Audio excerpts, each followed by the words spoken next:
time later on. But what we're going to do is we're going to move on to the next session, which is talking about the effects of Noah's flood, how Noah's flood impacts our world. And we just touched on that when we went down the beach. We had a look at the sand, and we looked at the creek, and we looked at a few different things, ripple marks and stuff on the beach, and the effects of Noah's flood. And this is probably a key thing in this whole issue of whether the Bible can be trusted or not, Noah's flood. And of course, you know, the Reformation was a time when the Bible came back into focus and people believed it. And even the early scientists believed the Bible, and they started out developing scientific ideas and things based on understanding of the Bible and who God is, and the fact that God is a lawgiver and He's consistent, He's not capricious, and that sort of thing. So I'll just give you an illustration of how, not that long ago, well, it's for us, you and me, it's a fair while ago, but maybe 50, 100 years ago, the Christians and the church and the people who printed the Bibles believed that the world was about as old as the Bible said. And here's an example here, the first book of Moses called Genesis, right? And they would put in here, they'd put a little comment about when this was, the time when this happened. And in this particular case, it says, come on, click, why is it not going? There it is, before Christ, 4004 BC. 4004 BC. And so, and that's based on a guy called Archbishop James Ussher. He looked at the scriptures, particularly the genealogies and other places, and he tied it into the history all over the world, around the Middle East, and then he came up with the 4004. And it's not hard to do that. You could do it. If you'd like to do it, I'll show you how you could do it. But so, it was widely believed within Christian circles that it was 4004 when God created the world. And then this Encyclopedia Britannica, it wasn't just Christians. It was the Encyclopedia Britannica, which was, this is the first edition, 1771, a long time ago, before I was born. And here it's got the table of remarkable events and eras, right? And so it sets out the history of the world, and here it is here, right there, can you see that? The creation of the world, 4007 BC. It's got Encyclopedia Britannica, and it's got the deluge of Noah's flood, 2351 BC. So it's widely accepted at that time that indeed the Bible was true, gave an accurate history of the world. And here's another example from this Encyclopedia Britannica. It's actually got a drawing or an artist's impression of Noah's Ark, and Noah's Ark floating on the waters of the deluge. There it is. And so it accepted that Noah's flood was a real event. So isn't that amazing, hey? And you sort of think in our day and age, the encyclopedia wouldn't have that there. You wouldn't even find it on Wikipedia. They wouldn't regard it as being true and that sort of thing. But what happened in 1 Peter describes it. Click, click, click, click, click, click. There you go. I think we're going to have this young man at the back. 2 Peter, we've gone one foot, there we go. 2 Peter 3, 5 and 6, the Apostle Peter's talking about scoffers. People who scoff at the truth of the Word of God. They scoff that God is going to judge the world. They scoff that Christ is coming back. These are the scoffers. And he says, in 2 Peter, he says, but they deliberately forget. They didn't just forget, they deliberately forget that long ago, by God's word, the heavens existed and the earth was formed out of water and by water. So what do they forget? That the earth was formed out of water and by water. So what's that talking about? That's talking about creation. The earth was formed out of water and by water. In the beginning, God created the heavens and the earth was without form and void, and then it says the Spirit of God was hovering over the water. So it was covered in water, so it was formed out of water. And then it goes on in verse 6 to say, Peter says, he says, by these waters, that's the waters that covered the earth, by these waters also, the world at that time was deluged and destroyed. So what's that talking about? The global flood, isn't it? It's the global flood. So Peter said, these scoffers, these unbelievers, these people who don't want any connection with it, they forget, deliberately they forget that God created the world, and they deliberately forget that this world was destroyed in a global flood. And that's what we see. And one of the people, there are a lot of people involved in developing this idea, and one of the guys involved was a fellow by the name of Charles Lyell. Okay, we've not got a very good connection there. Here we go, Charles Lyell. So this is a picture of him when he was older, and he wrote a book, a very popular book. It influenced Charles Darwin, and it's called Principles of Geology. And so he influenced geology and the way geologists work for 100 years. So in the 1830s, and Charles Lyell, in his book, he says, Principles of Geology, and have a look at what he says underneath. He says, well, interestingly, geology is not really like the sciences of physics and chemistry and science. Remember what science is? It's observation. You observe things, you measure things, and geologists do that. They observe the rocks. We observe the rocks, and we had a look at them. So geology is about observing the rocks, but we would like to know how they formed. But we can't go back in time to see how they formed. So that's the big problem that geologists face, is that they could observe the rocks, but they were not there to see how it formed. And it says here, it's an attempt to explain the former changes of the Earth's surface. It's an attempt to explain what happened in the past. So how are we going to explain what happened in the past? By reference to causes now in operation. By reference to things that we see happening now. We see the tides coming in and the tides going up. We see creeks flowing along to the sea. We watched that down at the beach, didn't we? And so we look at what we see happening now, and we say that's what happened in the past. But that's a very powerful idea. But do you see the little hitch in there, the little secret thing that's sneaked in? Do we see global floods happening today? No, we don't. Nobody's ever seen a global flood.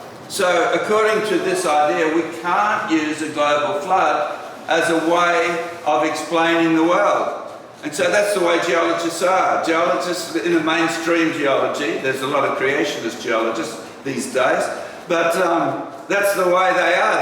They will deny the global flood. They go against it. They'll laugh at it. They'll mock at it. And so we get into a lot of fun, particularly when I do talks and that we might encounter a geologist, and they are wedded to the idea we can only use things which are in operation, which we now can see. And so Charles Lyell, he said his aim was to free the science of geology from Moses. He knew what he was doing. He wanted to get Moses out of it. And when I went and did my geology degree as a mature age student, they mentioned the Christians and they mentioned the Bible, but only to mock it. They would mock it and say, would you believe that the early scientists, they believed the Bible, and they tried to use the Bible to explain geology. And as if, everybody in the geology class would laugh. And so that's going to be interesting. So what we find, I showed you this yesterday, I showed you the Oxford book, textbook, and I showed you about the geology, and this time chart here, this is a geologic column, and it's got down the bottom the history of living things as determined by paleontology. So there we've got a history of the world, and the history of the world comes out of geology, and so that's, it's really got control. It's got the loudspeaker today as to how it all happened. And so that's the history of the world. And we find here this is a trilobite 450 million years ago. There it is. And you've got the dinosaur up there 200 million years ago. And it comes out of the idea that there never was a catastrophe, there never was a global flood. It's always just only slow and gradual processes which affected it. So there we go. So, and we see it everywhere today. Everywhere you go, we see it. I went down to, where we went down to the beach, they had a big sand pit just nearby, and they had what did they have in the sand pit? Does anybody tell me? Hey? Bones, dinosaur bones.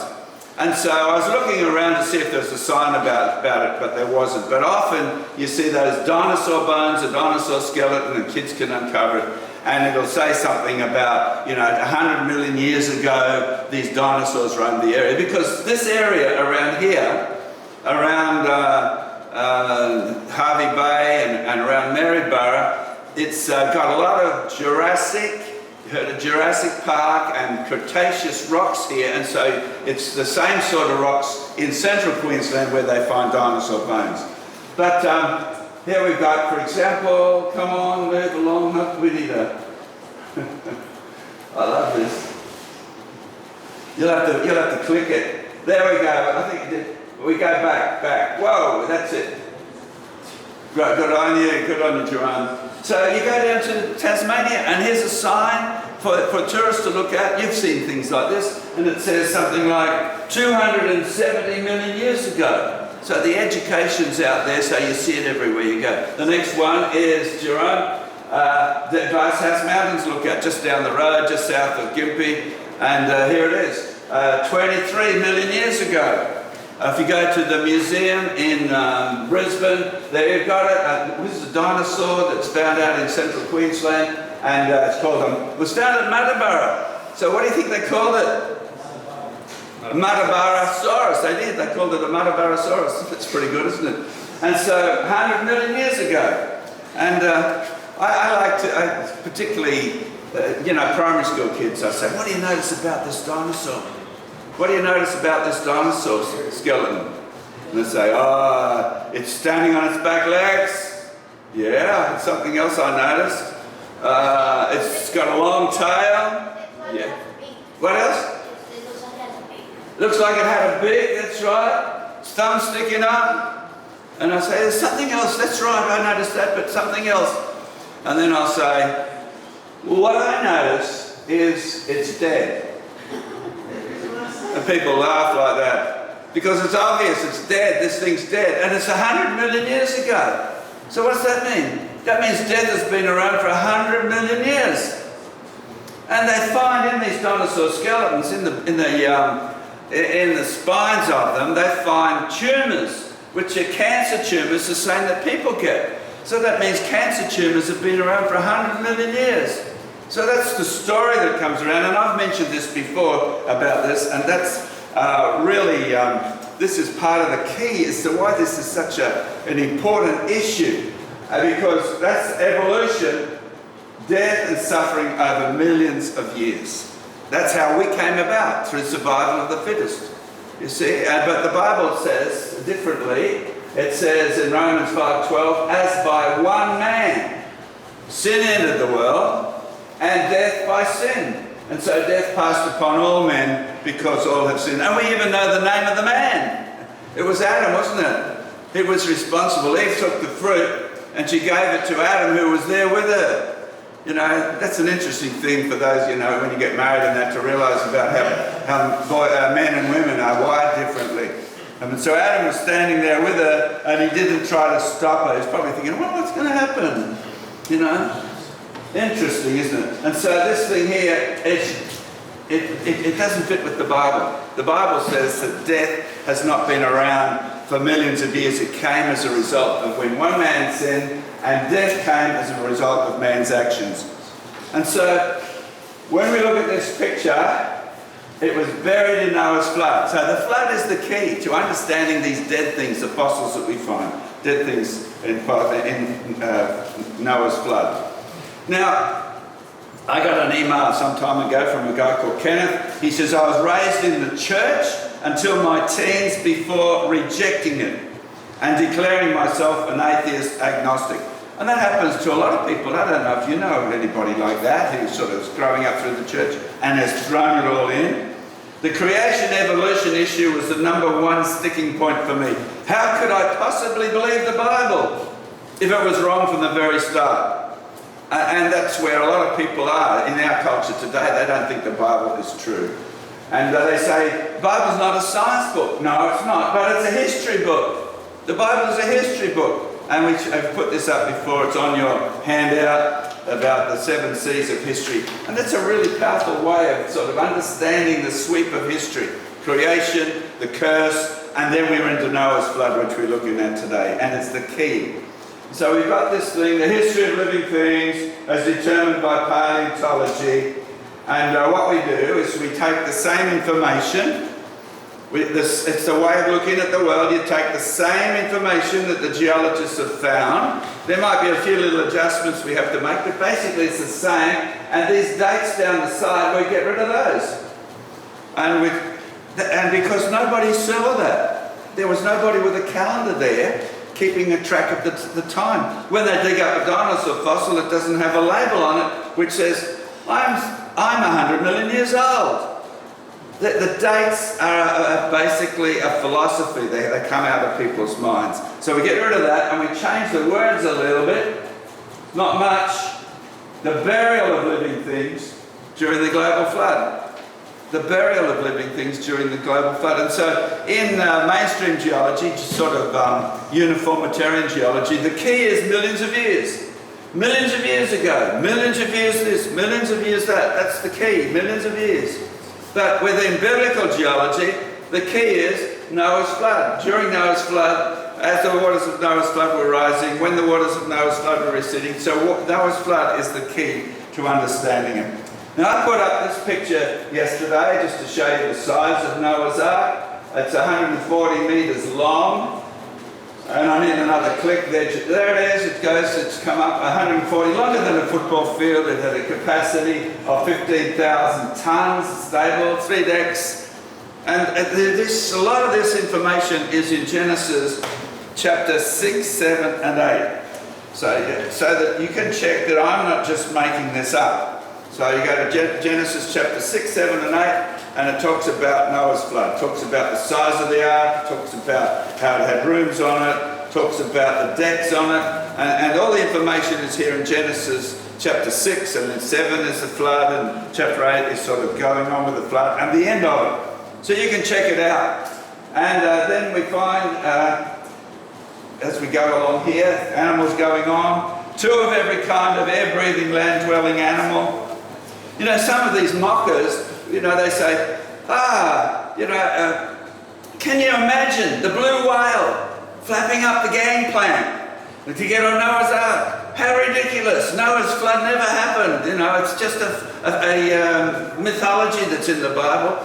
But hang on, blue whale didn't need to go on, did it? It's an air-breathing animal, but it doesn't live on the land. And so it's air-breathing, land-dwelling animals. So the elephants went on, the monkeys went on, the giraffes went on, and the dinosaurs went on. Isn't that cool? You'd be amazed at how this picture just blows people's minds. You know, people come to me and say, dinosaurs, you know, and it's just such sort of so out of the box. Dinosaurs went on the ark, and then the Bible tells us that the waters of the fountains of the great deep broke open, the water came from under the earth, and then the windows of heaven, it talks about, they're not windows in heaven, but it poured raining, and the waters came up on the earth until it rose. They rose continually, they continued to rise, they prevailed on the earth until every high mountain under the entire heavens was covered. Now that's obviously not a local flood, is it? Every high mountain under the entire heavens were covered. Genesis 7:19 says that. And then it goes on in Genesis 7, I think it's part of the saddest part in the Bible. One of the saddest parts. There's a lot of sad parts in the Bible, but one of the saddest parts in the Bible. It talks about how everything that had the breath of life in it perished. Birds, livestock, animals that creep on the ground, and everything. Only those which were with Noah on the ark survived. So there was 2 of every kind of animal, but of the clean animals there were 7 pairs, and of the birds there were 7 pairs that went on. And you can read that in Genesis chapter 7. And so this was, we didn't have anybody there at the time photographing this, but this is an artist's impression of the flood. It was a huge geologic event. Did I get there? Where have we got this?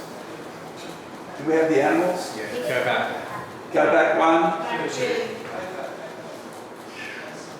Forward one. Volcanoes, there's a lot of volcanic lava and a lot of volcanic eruptions in the rocks that we see, and huge deposits of sand and mud and boulders and that sort of thing.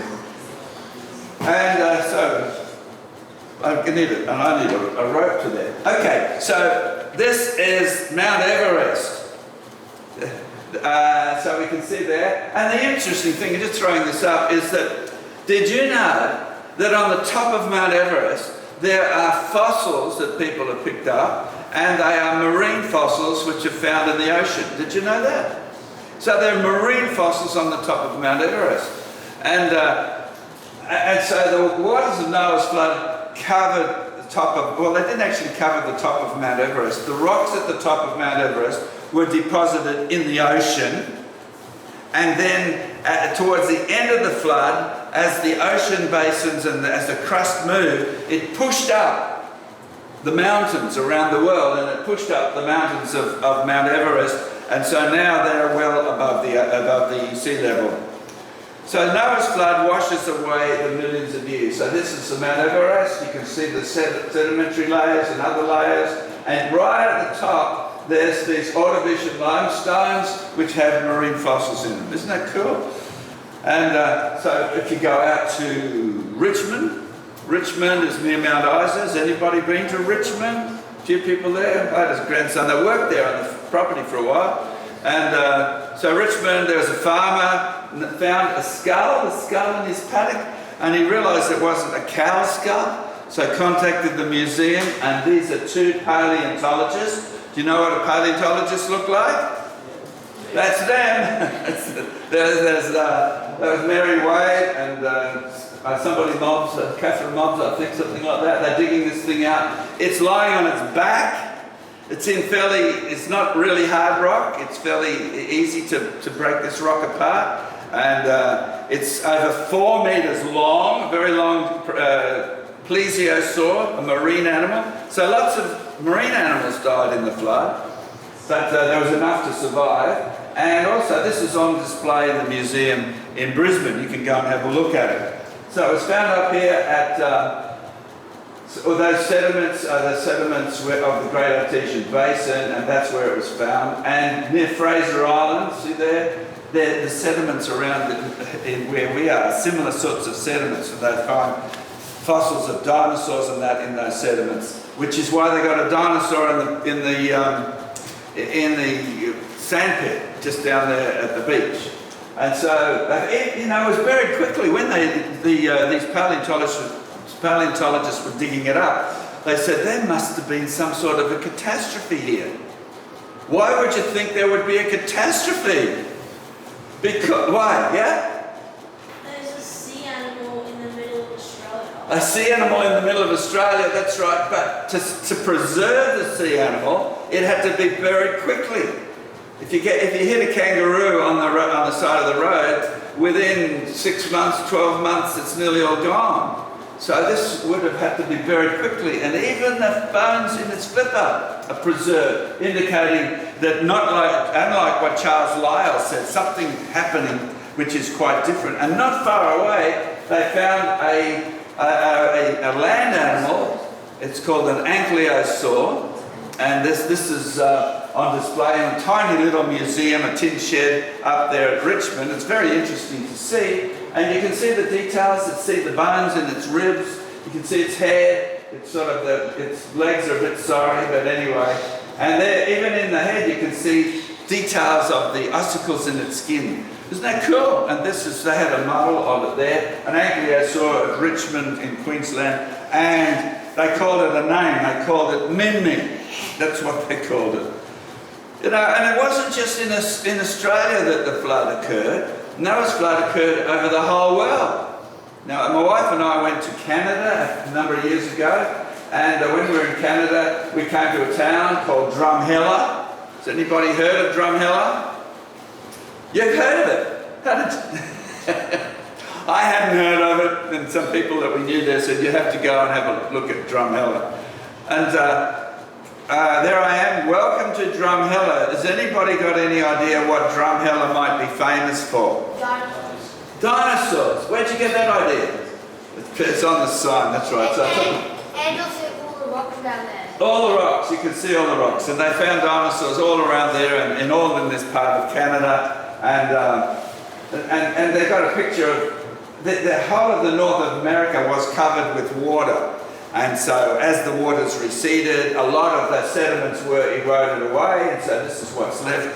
And that's in Drumheller. And we went to the museum there. It's the Royal Tyrrell Museum. That's where it is, a Royal Tyrrell Museum. And there they got dinosaurs up there. You go inside, there's amazing fossils of things like this Triceratops horridus. And again, it had to be buried quickly. You know, and I would talk to the people on assistance there. I'd say, how much of this dinosaur was recovered? Did they just find a little bone or, you know, a couple of bones? And they'd say, no, they found something like 90% of the bones. It was sort of, most of it was preserved. And so that's the Triceratops horridus at Drumheller. And while I was over there, I saw on the internet, I was just looking around this picture about life science, about these herd of dinosaurs, a herd of centrosaurs. You see them there? They're got a lot of water around and there's thunderstorm. That's the way they portrayed it. But in actual fact, it says here, a herd of centrosaurs, that's a type of horned dinosaur, drowning in a flood millions of years ago in what is now Alberta, as depicted in this illustration. So there's, you saw it. They left behind what could be the world's largest dinosaur graveyard. So you've got a dinosaur graveyard full of dinosaur bones. Do you think that would be just a little trickle of water? Or do you think there would be a lot of water? It would be a monstrous flood that pick up all those animals and wash them and bury them in the same place with them. And you can fix this just by a few words. Watch this. It was drowning in Noah's flood 4,500 years ago. 4,500 years ago. So do you see how they see it? People see it, but the way they present it, you would never get the idea that it was Noah's flood because of the dates they put on it. And so we learned to be able to reinterpret things, which is pretty exciting. Over in Canada also, I went to the other side of the country, and there's a place called Joggins. This is the Joggins Rocks, and there's the tide comes in and out, you know, 40 feet, you know, in 6 hours. A monstrous tides go in the Bay of Fundy, and so I went to look at it because it's famous for trees, fossil trees. And this is a lady. I've got the picture off the internet. She was involved in a geological field trip to the Bay of Fundy, and there she is with a tree, a lycopod tree, going through all these layers of rock. And so the idea is that these layers of rock are laid down slowly and gradually over thousands and thousands of years. But when you look at the fossil tree that goes up through all these layers, it doesn't show that it's been sitting there for thousands of years. It's still nice and fresh. You see that up towards the top? So it couldn't have been thousands of years. Those sediments had to be laid down quickly and the tree buried quickly to be preserved. And even, you know, mainstream geologists, this guy Derek Ager, professor of geology in Swansea in Wales, he says, he pointed these out in a drawing in his book. And because you find the same thing in Wales, in England, these trees sticking through all these layers of rock. And he says, we cannot escape the conclusion that sedimentation was at times very rapid indeed. Very rapid indeed. And of course it was rapid. And so that's other evidences of Noah's flood. And we can go to the Three Sisters, which are down near Sydney, just to the west of Sydney, up in the Blue Mountains. And you look at the Three Sisters, you can see the sandstone. See the sandstone there? The front and in the back, it's the same rock. So it goes all the way down to Wollongong and beyond, and all the way up to Newcastle. It's an enormous area of sand that's deposited.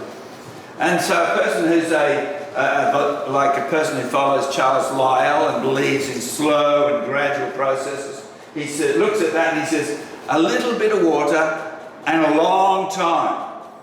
So that's how it goes. A little bit of water and a long time. But a person who believes in creation and Noah's flood says, a lot of water and a short time. See, it's the same evidence, but a different way of looking at it. And interesting, you look at this. We were down on the beach, on the sand, and we saw, it wasn't entirely flat, but it was reasonably flat. You look across the beach, and the way the waves have come in, and the water's come in, and it sort of made the sand flat. And so you can see the same here. Look in the distance. You can see that that layer there is flat. There you go. Come on. Ooh, I need to get a longer line or something. Come on. Because so you can see the layer is flat, can't you, along the top? So that was once a flat surface. How did it get so flat? And you know, I've had people say, I've never thought of that before. Well, it indicates that the waters were once across that whole area and they smoothed it out, carved it out flat. And you will see lots of places around Australia like that. And then you see this, which is a very large valley compared to the size of the river that's in it. And the geologists call that an overfit valley. It's too big for the river, overfit. But of course, that fits with Noah's flood. As the waters were coming down, eventually the top of the mountains came out, the land came out, and the water was flowing down this valley, carving the great big wide area. So we see the evidences for Noah's flood everywhere around the world when we know what to look for. And also we see, for example, these layers here, these layers of sand, and you'd sort of think this would take a long time for these sediments to be deposited. You'd have 1 year for that sediment, 1 year for that layer, another year for that layer. Do you see that? And it would take a long time. Excepting that, this didn't take a long time. The person who took this photograph, he saw it happen.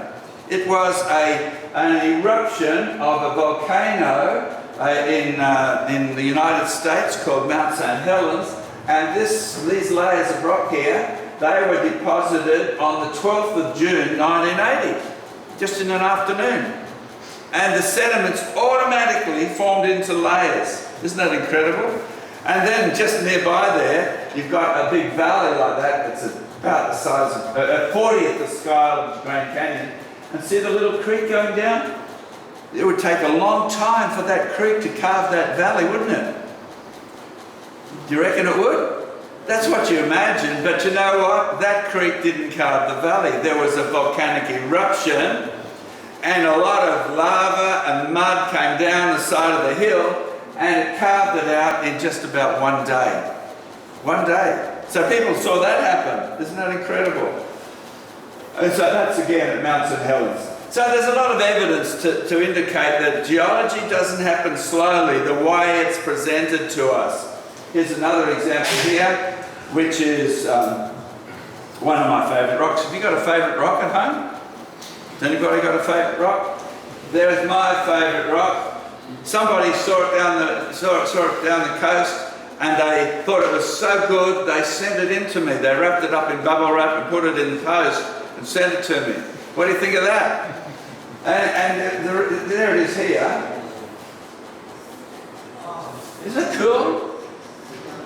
It's a rock that looks like it's been there for a long, long, long time. But when you turn it over, guess what? It's encasing a little car. So it couldn't have been there for that long. So basically what you see is that it gives you the impression that it's old, but when you actually discover that it's not old, it must be fairly young. And so that's really cool, isn't it? So I've covered a lot of stuff, not a lot, but a little bit of stuff, and I hope it's been interesting to you. I was going to just touch on the age of the earth very briefly. Has anybody got any questions? No? Question box might have something. The question box is here. I'll give those questions. I want to talk about the age of the earth a little bit. So the age of the Earth, if you find that we're talking about is billions of years old, not thousands of years, not hundreds of thousands of years, not millions of years, but thousands of millions of years. It's hard to imagine, isn't it? So how was the rock, the age of the Earth decided? Here's some options. I'm just wondering if you could guess, have a guess. Who thinks that the age of the Earth was decided from a rock in Western Australia? So I don't know. You do. Okay. Anyone else? Who thinks the age of the Earth was decided from the salt in the ocean? Okay. You do. Okay. Who thinks the age of the Earth was decided from meteorites? You do. Who thinks the age of the Earth was decided from carbon dating? There you go. That's interesting, isn't it? So, well, it's interesting, you know, carbon dating, there's a book we've got called about carbon dating, called the Answers book, and there's a chapter in there about carbon dating. It says, what about carbon dating? What about carbon dating? And sometimes you find that people will say, well, carbon dating proves the world is millions of years old. And that just indicates that they don't know what they're talking about. Because carbon-14 decays, it's got a half-life of 5,700 years. And so within 10 half-lives, within 50,000 years, it'll all be gone. So carbon-14 only can go up to 50,000 to 100,000 years at the most. Can't even get to 1 million. And so it's interesting, people think it was carbon dating. But in actual fact, can you believe they worked out the age of the Earth from measuring meteorites? And some scientists said, that's ridiculous. How would you know what meteorites have got anything to do with it? So anyway, that's what they did initially from meteorites. So I've got another question for you. And this illustrates the issue with radioactive dating. Here's a guy doing a 1,500 metre freestyle race, right? And with carbon dating and with radioactive dating, they say it's a very accurate method, you know, so it's so precise, it works on the nucleus of the atom, right? And so I come along to this race, and I've brought my watch with me. It's a very super duper watch. There it is, and it works on a quartz crystal, vibrations in the crystal, and it's so accurate to a millionth of a second, right? And so I come along to this race, and when I'm watching this guy swim, and when he touches the end of the pool, I look at my watch, and there it is. It's reading 7:40 something or other and 50 seconds. There we go. So you'll have to push the button for me. 7:41 and 53 seconds. So that's a very accurate measurement. And so the question I'm asking you is, how long did it take for this guy to swim the 1,500 metre race? I've measured it with my watch. Can somebody tell me how long it took? How long did it take to swim his 50? Yes, sir. You didn't have... Yes? 7 minutes and 41 seconds. 7 minutes and 41 seconds. So that's 7 o'clock, 41, that's 7:41 and 53 seconds. Yes, up the back? So you have to be there when he started. You have to be there when he started, that's exactly right. You can't know. If you were not there when he started, how would you possibly know how long it took? You've measured the time at the end of the race, but you were not there at the beginning of the race. You're pretty cool. You had a grown up in your group today, so that's how you got the right answer. But anyway, and he was encouraged by his wife, put up by his wife. Anyway, I did this sometimes in primary school class, and the kids, it's so interesting to watch them trying to figure out how long it took, you know, and I put up some examples here. 41 minutes and 53 seconds, 14 minutes and 31 seconds. 14 minutes and 31 seconds is the world record for the 1,500 metre. 21 minutes, and you can get it. You can get any age, any time you wanted. You know, you say, well, I think these races are normally started at 7 o'clock. So you say, well, let's assume it was 7 o'clock. No, it's 7:15. They were running late this time. So we start at 7:15. You can get any time you want, depending on the assumption that you make. Is that right? If you weren't up there at the beginning, how would you ever know? And that's the way it is with every rock. We were not there to see it form. We've got the rock now, we can measure it now, but we were not there when it formed. And so what do scientists, what do geologists do? They guess, they make a guess. You didn't know that, did you? They make a guess. And they can get any time they want, depending on the guess they make. It's impossible to know. So just an example, they sometimes say, oh, it's really simple. It's like an hourglass. You know, you just look at what's in the hourglass. Potassium is radioactive decaying into argon, and so you just simply measure that one, and you measure that one, and then you calculate and you know how long it took. Excepting that you don't know the starting amount. If you were not there when it was turned over, you don't know the starting amount. But rocks are different from an hourglass. You don't know if there's been any gain or lost. You don't know if there's been any gain or lost. And you don't know if the rate's changed. So there's all these assumptions, and it's really how do you say? I don't know how to really put the word, is that it's a trick. It's smoke and mirrors that's put on everybody in our culture, is that the dates that are here. And you don't realise that the dates keep changing. Here's an example of a volcanic rock which was collected by a geologist, and he crushed it up and sent the sample to the dating laboratory, and they did the normal analysis and the normal assumptions. And the whole rock, crushed it up, came back 350,000 years. So that's the date, isn't it? That's how old it is. But what he did, it was a bit tricky. He picked out the little white minerals out of the sample as well, and he sent that sample to the laboratory, and they analysed that, and it came back with an age of 900,000 years. So what's the age of the rock? Well, what he also did is he picked out the little black minerals out of the sample, another sample of it, and he sent that to the laboratory, and it came back with an age of 2,800,000 years. So what age is the rock? 6,000 years. 6,000 years. Well, the thing is, the answer to that question is, what age would you like? What age would you like? And in actual fact, that rock, it came from this volcano, Mount St. Helens in the United States, and that rock was erupted, it came out as molten lava, and it was 10 years old. That's all it was, 10 years old, 10 years before. And so you can get any age you like.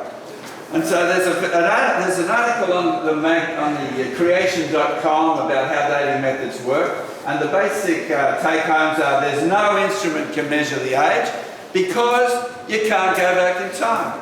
And all dating methods are based on assumptions, and you can get any age you like depending on the assumptions you make, which is really, you didn't know that, did you? If that's the case, it is. What age would you like? And so there's only one way. There is a way of knowing the age of something. And for example, when Australia was settled by Europeans, 26th of January 1788. How did they know that? Carbon dating. They carbon dated the ship. Did you know that? No. Somebody was there. Somebody was there. They wrote it in their journals, they wrote it in their diaries, they wrote it in letters, they sent it back to their families. 26th of January 1788. And so the only sure way is by eyewitnesses, somebody who was there, who did see it happen, and a written record. And that's how you know your age. Birth certificate, Bill Jones. That's the birth certificate. I love playing tricks on primary age kids. And on primary age kids, and I'll say to one of the young boys, I won't do it here, I'll say, how old are you, Sonny? And he'll say, I'm 9. And I'll say, how do you know that? He says, oh, it's written on the calendar. I say, how do you know that's right? He said, Dad put it up there. So how does Dad know? I think Mum told him. Anyway, but that's how we know, it's eyewitnesses, isn't it? And so that's how we know the age of the earth. And so this is a little a comic, like a cartoon, of all the people in the Bible between Adam up here and Jesus Christ down here. And so this line goes through Joseph, this line goes through Mary, and we see the genealogies in Luke is there. And so Adam and to Seth, Seth to Enosh, goes all through to Noah. And there's 10 people, I think, there. And then Noah, Shem is there. And then there's Abraham. And the thing is, this is history. People, we know where they lived. We know who they married. We know their kids and that sort of thing. And so based on that, we know that the world is about 6,000 years old in round numbers. There's a few little things that are a bit tricky to get it exact, but it's round about that age. And so here we go, the 7 seas of history, 6,000 years. Isn't it incredible? It's based on the only way to possibly know what happened in the past, which is based on eyewitnesses who were there, not people who are just speculating, and the different things. And the catastrophe is a key. And I just want to mention, what's the time? In depth, but it's got nice colour pictures in it. And so I'm just going to finish with this picture of Noah's Ark. So there was a time when Noah was building the ark and it was finished and the door was open, right? And anybody could have gone on. Anybody could have gone on. And as a matter of fact, the Bible talks about how Noah was preaching. He preached to the people of his day, but he was not a very successful preacher. It's that only his family, his 3 sons and their wives, and his wife went on. There was only 8. That was a question last night, yesterday afternoon, that you had. Really cool. So anybody could have come on, and so the door was open, free to go on, and you would be saved. But then there came a time when the door was shut, and it reminds me of, the ark reminds me of Jesus Christ, is that he's like a way that we can be saved. He died on the cross, he paid for the penalty of our sins, and the Bible says, so whosoever believes in him, puts their trust in him, and commits themselves to following him, believes in him, will be saved. And Jesus said, I am the door. If any man enter in, he shall be saved.